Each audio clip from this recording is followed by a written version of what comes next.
महागठबंधन के नेता भले आज चाहे जो कुछ भी क्यों ना कहे, वो क्यों ना कहे कि तेरे जीत से ज्यादा मेरे हार के चर्चे हैं, लेकिन एक सच्चाई यह है कि बिहार विधानसभा चुनाव 2025 में मिली जीत के बाद नीतीश कुमार के नेतृत्व में एनडीए ने प्रचंड बहुमत के साथ सरकार बना ली।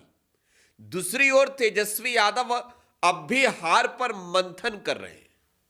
आज ये इस रिपोर्ट में समझने की जरूरत है कि बिहार में महागठबंधन को अगर हार मिली तो इस हार का जिम्मेवार कौन है, कसूरवार कौन है, और बिहार में बीजेपी जेडीयू के नेतृत्व वाली गठबंधन की जीत हुई, जिस जीत पर सवाल उठ रहे हैं और यह कहा जा रहा है कि यह जीत लोकतंत्र की नहीं, यह जीत मशीनरी की है, तो फिर आखिरकार वो है कैसा।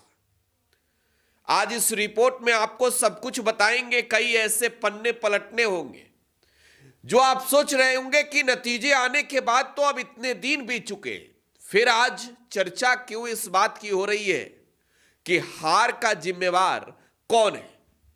नमस्कार, टुडे बिहार न्यूज देख रहे हैं आप। मैं हूं आपके साथ प्रकाश सिंह।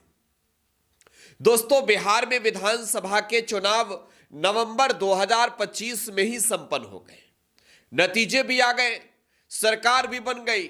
नीतीश कुमार के नेतृत्व वाली गठबंधन को प्रचंड बहुमत मिली।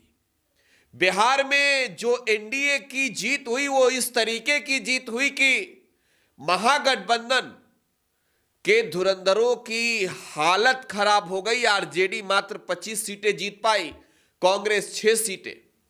लेकिन आज सवाल यह है कि महागठबंधन हारी या हरवाई गई, महागठबंधन को हार मिला या फिर यह हार जबरन सरकार ने सिस्टम का इस्तेमाल करके दिलवा दिया।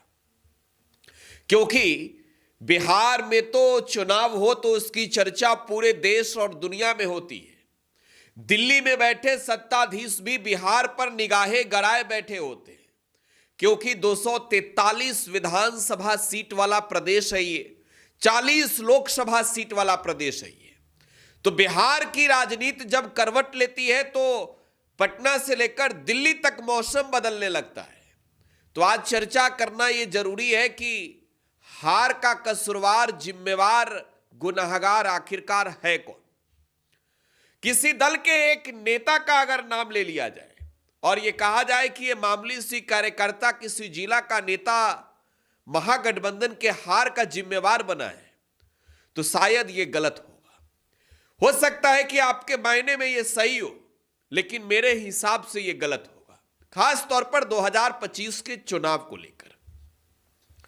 महागठबंधन में सबसे ज्यादा मजबूत किसी की स्थिति रही तो वो राष्ट्रीय जनता दल की, और महागठबंधन में अगर सब कुछ ठीक समय पर हुआ रहता तो शायद परिणाम कुछ और हुए रहते।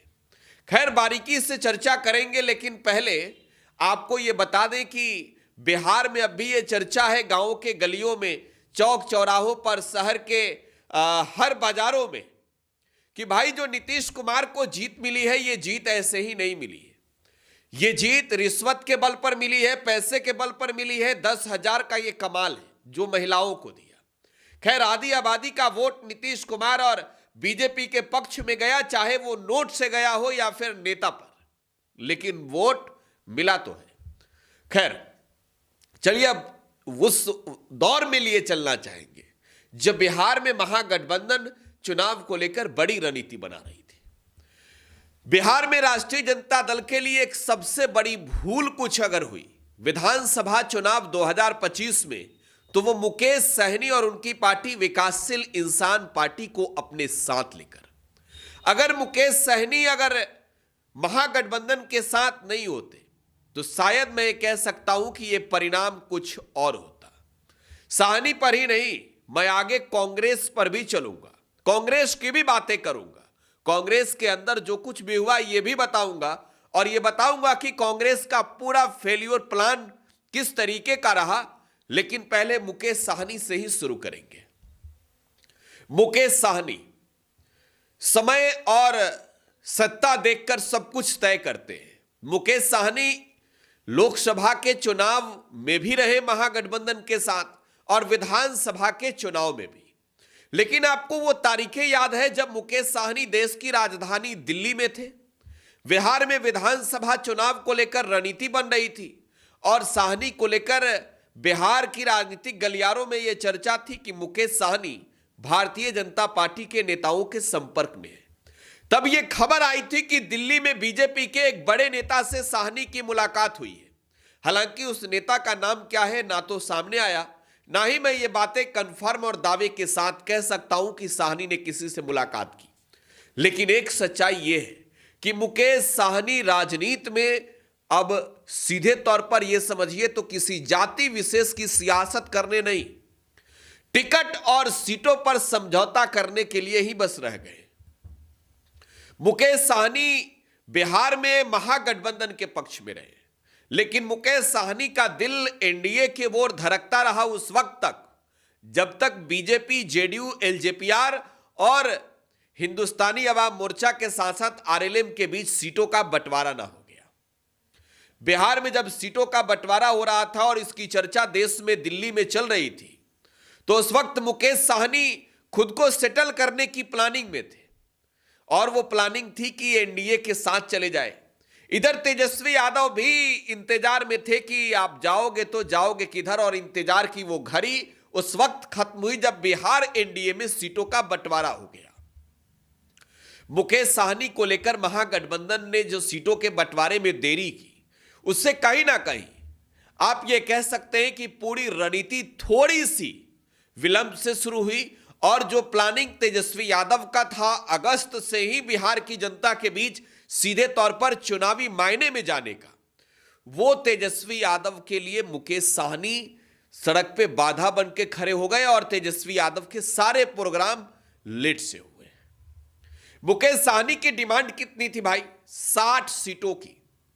एक मजेदार बात बता रहा हूं, बिहार विधानसभा के इस चुनाव में मुकेश साहनी के भाई, उनके पार्टी विकासशील इंसान पार्टी के राष्ट्रीय अध्यक्ष संतोष साहनी भी चुनावी मैदान में उतरे और संतोष साहनी जब चुनावी अखाड़े में लड़ गए, गौराबरम विधानसभा सीट से नामांकन पर्चा महागठबंधन के कैंडिडेट के रूप में दाखिल कर दिया, तभी यह खबर आ गई कि आरजेडी का एक कैंडिडेट भी उस सीट पर चुनाव लड़ रहा है जिसे पार्टी ने सिंबल दिया है। साहनी ने अपने भाई को लड़वाया, लालू जी और तेजस्वी यादव के पास दरबारी करके ये ऐलान करवा दिया कि वो कैंडिडेट जो आरजेडी के टिकट पर लड़ रहा है वो महागठबंधन का कैंडिडेट नहीं है। सिंबल छीन लेने की पत्र जारी करवा दी और पूरे मीडिया में बताया। लेकिन आपको मालूम है मुकेश साहनी एक पार्टी के नेता हैं और उनके भाई संतोष साहनी उनकी पार्टी विकासशील इंसान पार्टी के राष्ट्रीय अध्यक्ष हैं। अगर यह मान लिया जाए कि वो योद्धा, वो पहलवान, वो कैंडिडेट गौराबरम से लड़ रहा आरजेडी के टिकट पर, अगर पार्टी ने यह कह दिया कि इन्हें वोट नहीं करना है, तेजस्वी यादव ने अगर चुनाव प्रचार उस व्यक्ति के खिलाफ कर दिया, तेजस्वी यादव ने अगर मुकेश साहनी के भाई संतोष साहनी के लिए प्रचार कर दिया, फिर साहनी को मैदान में डटना था।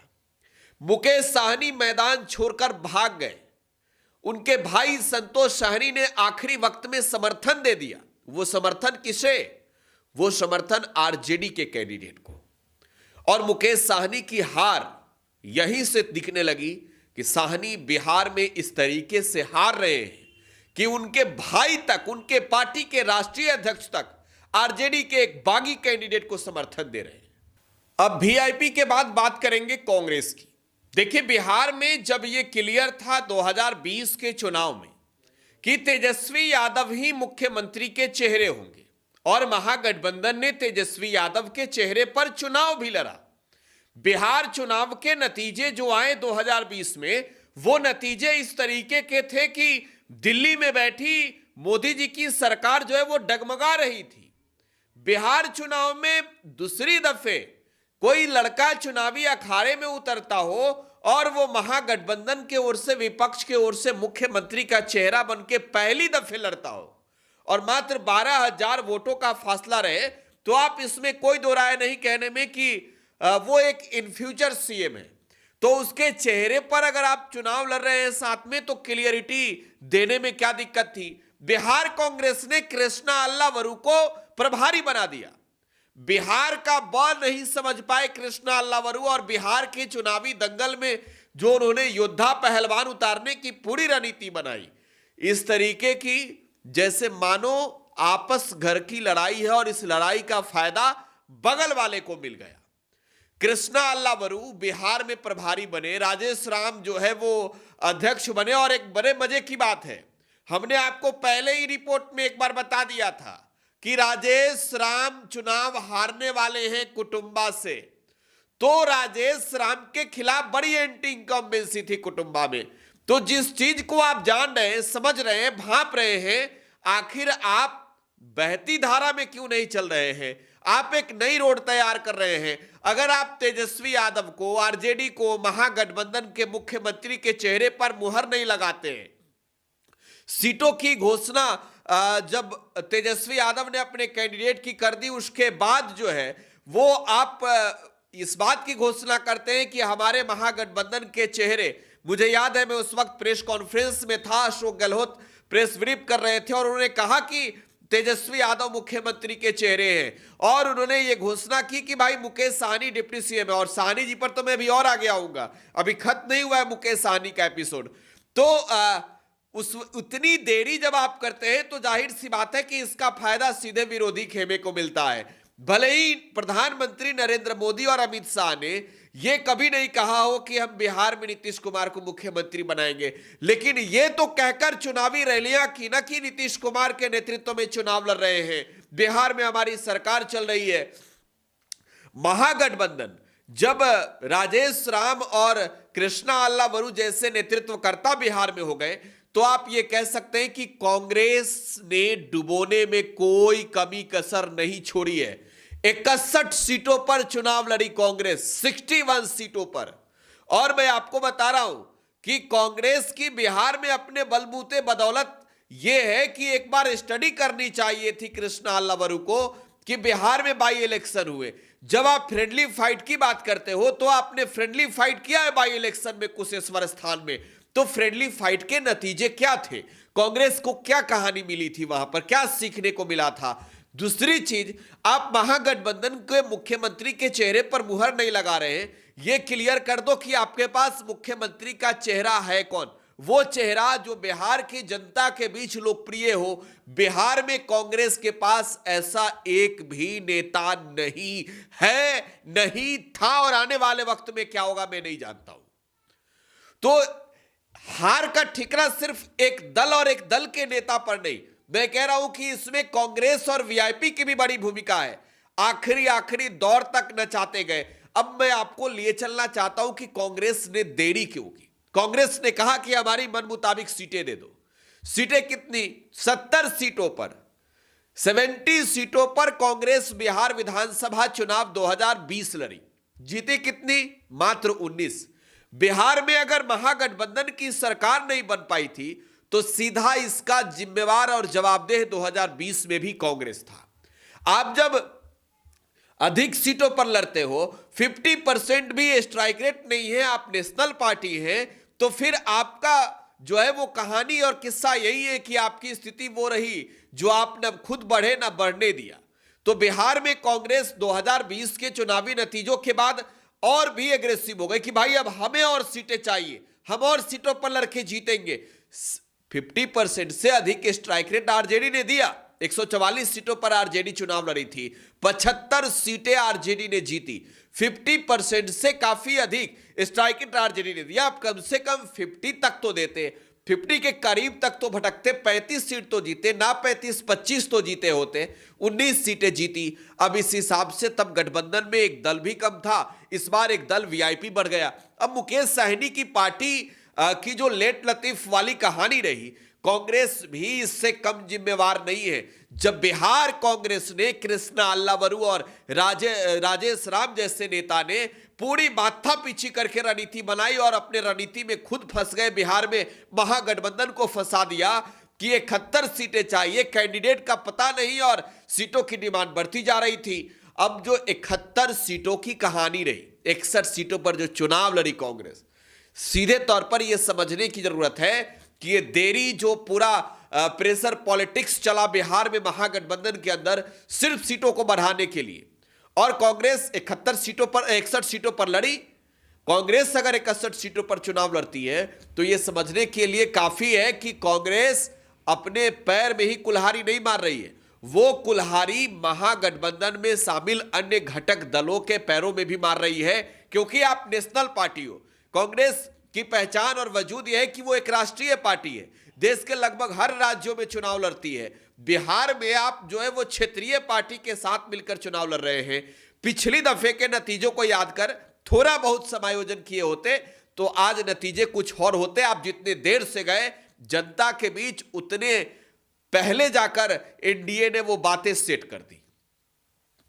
तो ये कांग्रेस और वीआईपी दो जिम्मेवार हैं। और नेताओं की मैं बात करूं तो नाम लेना किसी का मुनासिब नहीं होगा, उचित नहीं होगा। आरजेडी ने भी देरी की। अगर रिश्ता नहीं रखना था तो साहनी को पहले बाय बाय कर देते, पहले हटा देते, भगा देते महागठबंधन से, जब वो दो नाव की सवारी कर रहे थे तब। अगर कांग्रेस के साथ लड़ना था तो पहले कांग्रेस नहीं माने तो रिश्ता तोड़ो, अलग जाओ। और कांग्रेस ने अपना नतीजा याद रखा होगा, ऐसा नहीं कि नहीं याद रखा होगा। कुशेश्वर स्थान का मजबूरी थी कि चुनाव लड़ेंगे। कांग्रेस खैर अपना नैरेटिव पर चल रही थी, आगे बढ़ने की बात कर रही थी, और पूरा का पूरा प्लान महागठबंधन का इन लोगों ने फेलियर कर दिया।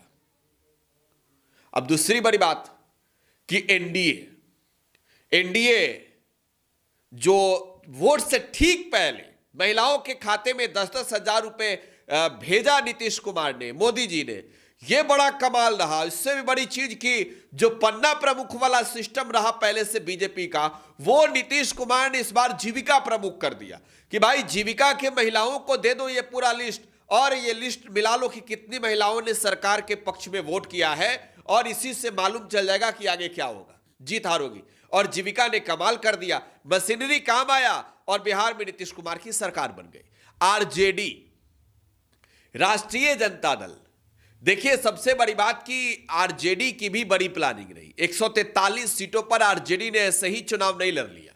और बिहार में जो चुनाव के नतीजे आए, भले ही 25 सीटें आरजेडी ने जीती हो, लेकिन अगर आप चुनाव के नतीजे देखेंगे तो भीतर घात जो है वो लगभग कई ऐसी सीटें हैं जहां पर खुलेआम हुई है, कई ऐसी सीटें हैं जहां पर भीतरघात खुलेआम हुई है। और पार्टी के अंदर के जो लोग रहे क्षेत्रीय तौर पर, उन लोगों ने दगाबाजी की है और पैसे का खेल भी बहुत चला है।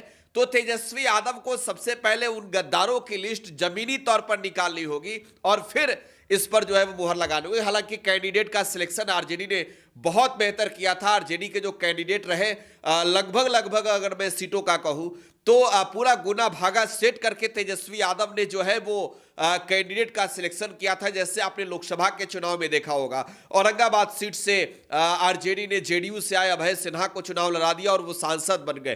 तो 2025 का चुनाव रहा, इस चुनाव में भी तेजस्वी ने पूरी प्लानिंग के साथ कैंडिडेट की लिस्ट जो है वो तैयार की और कैंडिडेट दिए। हालांकि सबसे बड़ी बात यह है कि खेल वहां ये हो गया कि जमीनी स्तर पर अगर देखें तो तेजस्वी यादव के सामने जो लोग वहां जाकर पटना में जिहाजुरी करने को में लगे थे टिकट के लिए अन्य लोगों के, वो सीधे इस वजह से उनके खिलाफ चले गए कैंडिडेट के कि अगला मौका उन्हें ना मिल जाए। और ये भीतरघात जो है वो आरजेडी के लिए एक तौर पर आप कह सकते हैं कि कहीं ना कहीं थोड़ा मोड़ा नुकसान हुआ। सबसे बड़ा नुकसान महागठबंधन के लिए नीतीश कुमार का ये जीविका प्रमुख वाली कहानी रही। खैर, क्या सोचते हैं आप बिहार चुनाव के नतीजों पर? बताइएगा अपनी प्रतिक्रिया कमेंट बॉक्स में। फिलहाल आप टुडे बिहार न्यूज के साथ बने रहें। धन्यवाद।